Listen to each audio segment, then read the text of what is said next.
So finally, we want to shed some light on eating disorders. So eating disorders impact a lot of people throughout the world.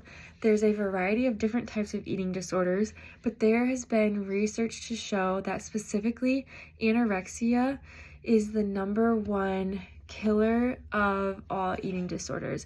So anorexia is when you restrict the food that you intake. You're not eating, you're really starving your body, and that is why it can cause your body to shut down and not work properly because you're not eating food that your body needs.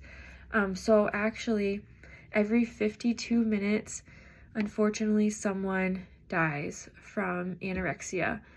And that is a lot of deaths every year from that eating disorder, and it should be taken very seriously. So if you know someone struggling with not eating, restricting their eating, I would recommend sharing that information with a trusted adult so that that person can hopefully get the help they need.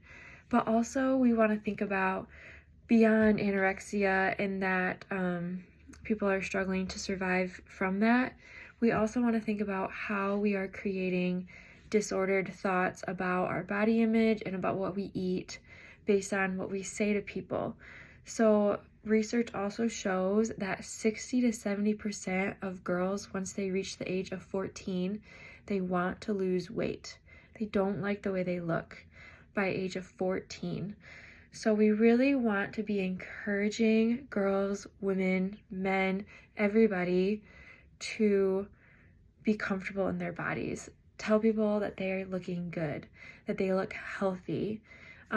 Instead of complimenting people for how they look or complimenting or commenting about people's weight, commenting about people's looks, their image, commenting on what they're eating, try to compliment and encourage people more on their skills that they have. If they're really talented at something, they're really good at something, or compliment them on their personality or their traits. If they're really kind, if they're really patient or loving, encourage them and compliment them in those ways, because those are things that are going to stick with them through puberty and the changing of their body, and they're hopefully not going to negatively impact them mentally.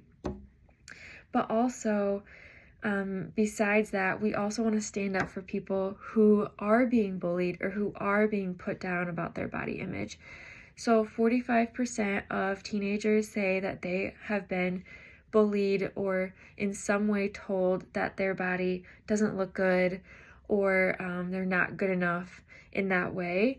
And we don't want to do that. We do not want to be telling people they're not pretty, that they don't look good, that they're fat, that they're too skinny, that they're any of those things. We don't want to be doing that. We don't want to be bullying people, commenting on those things, because it is something that could result ultimately in them not wanting to live anymore and not feeding their body.